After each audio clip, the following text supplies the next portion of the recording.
കൊന്നിച്ചോ സുഹൃത്തുക്കളെ, ഞാൻ നിങ്ങളുടെ സ്വന്തം എക്സ്ട്രാ കോമിക്. നമ്മൾ ഇന്ന് എക്സ്പ്ലെയിൻ ചെയ്യാൻ പോകുന്നത് ബ്ലാക്ക് ക്ലൗഡിന്റെ ചാപ്റ്റേഴ്സ് 354 355 വീഡിയോയിലേക്ക് തുടങ്ങുന്നതിന് മുമ്പ് നിങ്ങൾ നമ്മുടെ പേജ് ആദ്യമായിട്ടാണ് കാണുന്നെങ്കിൽ സബ് ചെയ്യാൻ മറക്കണ്ട. കാരണം ഇപ്പോഴും കുറേയധികം കൂട്ടുകാരൊക്കെ സബ് ചെയ്താണ് നമ്മുടെ വീഡിയോ കാണുന്നത്. ഇന്നത്തെ വീഡിയോക്ക് ചെറിയൊരു ടാർഗറ്റ് ചെയ്യാൻ വെക്കുന്നുണ്ട്. 900 ലൈക്സ് ആണ് ഇന്നത്തെ ടാർഗറ്റ്. കാരണം ഞാൻ 800 ചോദിച്ചു, 850 ചോദിച്ചു, അത് രണ്ടും നിങ്ങൾ എനിക്ക് തന്നു. സോ ഇനി ഒട്ടും തന്നെ ടൈം വേസ്റ്റ് ചെയ്യാതെ നമുക്ക് നേരെ വീഡിയോയിലേക്ക് കടക്കാം. അങ്ങനെ ചാപ്റ്റർ തുടങ്ങാൻ നേരത്ത് നമ്മുടെ ലൂഷ്യസിന്റെ കൂടെയുള്ള കുറച്ചധികം ആൾക്കാരെയും കാണിക്കുന്നുണ്ട്. അവരെല്ലാവരും നടക്കുവാണ്. ലൂഷ്യസ് പറയുന്നുണ്ട് അവസാനം അങ്ങനെ ജഡ്ജ്മെന്റ് ഡേ എത്തിയിട്ടുണ്ട്. ഈ ലോകത്തിന്റെ സമാധാനത്തിന് വേണ്ടി ഞാൻ എന്റെ ആദ്യ പടി എടുത്തു വെക്കാൻ പോകുവാണ്. ക്ലോർ കിണ്ടത്തിലാട്ടെ എല്ലാവരും തന്നെ റെഡി ആയിട്ട് നിൽക്കുകയാണ്. നമ്മുടെ ഷാർലറ്റ്, യാമിയും ജാക്കും വാങ്ങൻസും അതേപോലെ അവിടേക്ക് യൂണോവും വരുന്നുണ്ട്. എന്നിട്ട് യൂണോ പറയുന്നുണ്ട് എല്ലാവരും അവരുടേതായ പൊസിഷനിലേക്ക് എത്തിയിട്ടുണ്ട്. നാട്ടുകാരെ എല്ലാവരും നോബൽ റിത്തിലേക്ക് മാറ്റിയിട്ടുണ്ട്. അത് മാത്രമല്ലാതെ അവരുടെ സറൗണ്ടിങ്സ് ഡിഫൻസ് ടൈറ്റ് ആക്കിയിട്ടുമുണ്ട്. അടുത്തുള്ള രാജ്യങ്ങളോടും കാര്യങ്ങളൊക്കെ നല്ല ഡീറ്റെയിൽ ആയിട്ട് പറഞ്ഞിട്ടുണ്ട്. അവർ എല്ലാവരും നല്ല അലർട്ടിലാണ്. പക്ഷേ ഇതുവരെ ഇത്രയൊക്കെ സാധിച്ചിട്ടും ഞങ്ങൾക്ക് ലൂഷ്യസിനെ കുറിച്ച് ഒരു ഐഡിയ പോലും കിട്ടിയില്ല. ലൂഷ്യസ് എവിടെയാണ്, എന്താണ് ചെയ്യുന്നതെന്ന് ഒരു പിടുത്തവും ഇതുവരെ കിട്ടിയിട്ടില്ല. അതായത് അവൻ വരുന്നവരെ കാത്തിരിക്കാൻ മാത്രമേ ഞങ്ങൾക്ക് ഇപ്പോൾ പറ്റത്തുള്ളൂ. അങ്ങനെ ലൂഷ്യസിന്റെ വരവും കാത്ത് ക്ലോർ കിണ്ണത്തിലുള്ള എല്ലാ മാജിക് നൈറ്റ്സും അവരുടേതായ പൊസിഷനിലേക്ക് മാറി നിൽക്കുവാണ്. അവർ എവിടെ വരും, എപ്പോൾ വരും എന്നും പറഞ്ഞ് നോക്കി നിൽക്കുവാണ്. ഷാർലറ്റ് അപ്പം നമ്മൾ യാമിയോട് പറയുന്നുണ്ട്, യാമി നീ എന്നോട് ക്ഷമിക്ക്, ഞാൻ നിന്നെ നന്നായിട്ട് അവോയ്ഡ് ചെയ്തെന്നറിയാം. പക്ഷേ ഈ യുദ്ധത്തിന്റെ ഇടയ്ക്ക് എന്റെ ഫീലിങ്സ് ഒന്നും ഞാൻ ഇതിലേക്ക് വലിച്ചേക്കുന്നില്ല.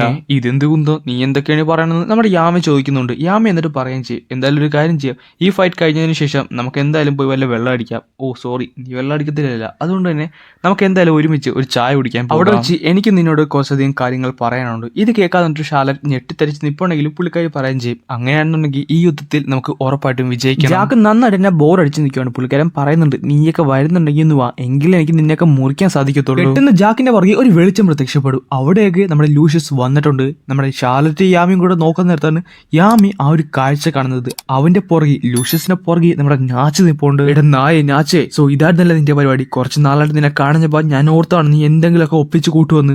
അപ്പോഴാണ് ജാക്കിനും എന്തോ ഒരു പ്രശ്നം മനസ്സിലാവുന്നത്. പിന്നെ കാണിക്കുന്നത് ജാക്കിന്റെ കൈയും പുള്ളിക്കാരന്റെ ശരീരത്ത് ഒരു വലിയ ഊട്ടയും വീണിട്ടുണ്ട്. ജാക്കിന്റെ പുറകിലാകട്ടെ നമ്മുടെ നാച്ചും വന്ന് നിപ്പോണ്ട്. ചോര ഛർദ്ദിച്ചുകൊണ്ട് ജാക്ക് താഴത്തേക്ക് വീഴാൻ പോയപ്പോഴാണ് ജാക്കിന് കാര്യം മനസ്സിലായത്. അത് ലൈറ്റ് മാജിക് ആണ്. യാമി ഞെട്ടുന്നുണ്ട്.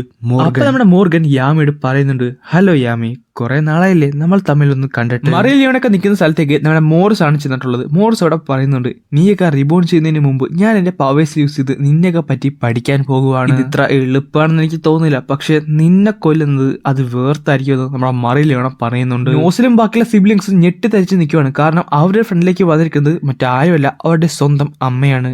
ആര് കണ്ടു മക്കളെ, ഞാൻ നിങ്ങളുമായിട്ടാണ് ഫൈറ്റ് ചെയ്യാൻ പോകുന്നത്. അതേസമയത്ത് എല്ലാ നാട്ടുകാരും ആകാശത്തേക്ക് ഇങ്ങനെ അന്തം വിട്ട് നോക്കിക്കൊണ്ടിരിക്കുകയാണ്. ഒരു കൊച്ചു പറയുന്നുണ്ട്, അമ്മ നോക്കിയേ, അത് മാലാകമാരല്ലേ? അത് മാലാകമാരല്ലായിരുന്നു, പകരം ലൂഷ്യസിന്റെ പലഡിയൻ ആർമിയായിരുന്നു. അവരാകട്ടെ ക്ലോർ കിണ്ണത്തിന്റെ ചുറ്റും വട്ടമിട്ട് പറന്നുകൊണ്ടിരിക്കുവാണ്. ലൂഷ്യസ് പറയുന്നുണ്ട്, സോ സമാധാനപരമായ ഒരു ലോകത്തിന്റെ ആദ്യത്തെ കാൽവെപ്പ് ഞാനിവിടെ നിറവേറി. യാമി ജാക്കിനെ കയറി പിടിക്കുന്നുണ്ട്. പക്ഷെ യാമിക്ക് ആ കാര്യം മനസ്സിലായി, ജാക്കിന്റെ പരിപാടി ഏകദേശം തീർന്നു. പെട്ടെന്ന് തന്നെ വാങ്ങൻസ് അവിടെ നേരെ നമ്മുടെ ലൂഷ്യസിന്റെ നേരെ ചെല്ലുന്നു. ഞാനിങ്ങനെ ഇവിടെ നിൽക്കാൻ കാരണം മാസ്റ്റർ ജൂലിയസ് ആണ്. അതുകൊണ്ട് എന്റെ മരണമാണെങ്കിലും ഞാൻ നിന്നെ തോൽപ്പിക്കും ലൂഷ്യസ്. ചെയ്യാനാണ് വില്യം, പക്ഷേ ഞാനല്ല നിന്റെ ഓപ്പോണന്റ് എന്ന് പറഞ്ഞുകൊണ്ട് ലൂഷ്യസ് ഒരു സ്പെല്ല് ക്രിയേറ്റ് ചെയ്യുന്നുണ്ട്. എന്നിട്ട് ആ സ്പെൽ കൊണ്ട് തന്നെ വില്യമിന്റെ ആ വലത്തെ കൈ പൂർണ്ണമായിട്ട് കരിച്ചു കളയും. നിങ്ങൾക്ക് ആർക്കും തന്നെ എന്നെ എതിർക്കാനുള്ള പവേഴ്സ് ഇല്ല എന്നുള്ള കാര്യം മനസ്സിലാക്കും. അങ്ങനെ ഫൈനൽ ജഡ്ജ്മെന്റിന്റെ ടൈം ആയെന്ന് പറഞ്ഞുകൊണ്ട് പുള്ളിക്കാരന്റെ പാലഡിയൻസ് ആർമിനെ വെച്ചുകൊണ്ട് ഒരു അറ്റാക്ക് ചെയ്യാൻ നോക്കും. അതായത് ഈ പാലഡിയൻസ് ആർമിയുടെ തൊട്ട് ഫ്രണ്ടിൽ ഒരു ലൈറ്റ് പ്രത്യക്ഷപ്പെടും. എന്താണ് അത്? ലൈറ്റ് അല്ലേ?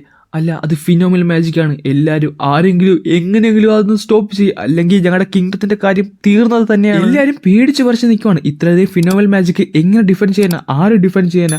അവർക്ക് മനസ്സിലായി അവരുടെ കഥ കഴിഞ്ഞെന്ന്. അപ്പൊ തന്നെ ആ ഒരു പലഡിയൻ ആ ഒരു അറ്റാക്കും ചെയ്യും. ക്ലോർ കിണ്ണത്തിലേക്ക് ഒരു പേയ്മാഴി പോലെ കുറേയധികം വെളിച്ചങ്ങൾ താഴത്തേക്ക് പെയ്തിറങ്ങും. നാട്ടുകാരെല്ലാരും ഇത് നോക്കി അന്തം വിട്ട് നിൽക്കുവാണ്. എന്നാൽ അതേസമയം അവിടെ ഒരു നക്ഷത്രം പ്രത്യക്ഷപ്പെടും. എന്നിട്ട് അതിന്റെ ചുറ്റും ഒരു നക്ഷത്രത്തിന്റെ വലയം തന്നെ ഉണ്ടാക്കി അതെല്ലാം ഒരുമിച്ച് ബ്ലോക്ക് ചെയ്യുന്നു. അവിടെ ചെയ്ത എല്ലാ അറ്റാക്കും ആ ഒരു നക്ഷത്രത്തിന്റെ ബലം കൊണ്ട് ഡിഫ്ലക്ട് ചെയ്യപ്പെട്ടു. നാട്ടുകാർ എല്ലാവർക്കും ഭയങ്കര അത്ഭുതമായി പോയി. അവർ ചോദിക്കുന്നുണ്ട്, ഇത് ആരുടെ സ്പെല്ലാണ്?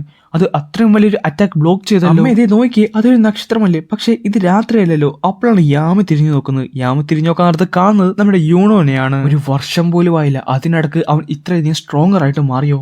അപ്പൊ തന്നെ വില്യം പറയുന്നുണ്ട്, നീ എന്നെ സർപാസ് ചെയ്തു, അതുകൊണ്ട് ഇന്നു മുതൽ നീയാണ് ഗോൾഡൻ ഡോസിന്റെ ക്യാപ്റ്റൻ. യൂണോയുടെ മനസ്സിൽ നമ്മുടെ സിസ്റ്റർ ലില്ലിയുടെ ആ സൈഡൊക്കെ മുഖം വരുന്നുണ്ട്. അത് മാത്രമല്ലാതെ ആ ഒരു ഓർഫനേജിലുള്ള എല്ലാ പിള്ളേരും യൂണോനെ കെട്ടിപ്പിടിച്ച് കരഞ്ഞതും എല്ലാം യൂണോയുടെ മനസ്സിലേക്ക് വരും. എന്തൊക്കെ സംഭവിച്ചാലും എനിക്ക് ഒരിക്കലും നിന്നോട് പൊറുക്കാൻ സാധിക്കത്തില്ല ലൂഷ്യസ് സോക്രട്ടീസ്. പക്ഷേ നീ ഒരു കാര്യം മനസ്സിലാക്കിക്കോ, നിന്നെ ഞാൻ ഇവിടെ വെച്ച് സർപ്പാസ് ചെയ്യാൻ പോകുന്നത്, നിന്നെ ഞാൻ ഇവിടെ വെച്ച് ഡിഫീറ്റ് ചെയ്യാൻ പോകുന്നത് അതെനിക്ക് പൊറുക്കാൻ സാധിക്കുന്നതുകൊണ്ടല്ല. പകരം ഞാൻ നിന്നെ ഡിഫീറ്റ് ചെയ്ത് ഇവിടുത്തെ വിസാർഡ് കിങ് ആയിരിക്കും. എനിക്കറിയാമായിരുന്നു യൂണോ, നിന്നെ ഞാൻ തന്നെ ഡിഫീറ്റ് ചെയ്യണമെന്നും പറഞ്ഞുകൊണ്ടാണ് ഈ ചാപ്റ്റർ അങ്ങനെ അവസാനിക്കുന്നത്.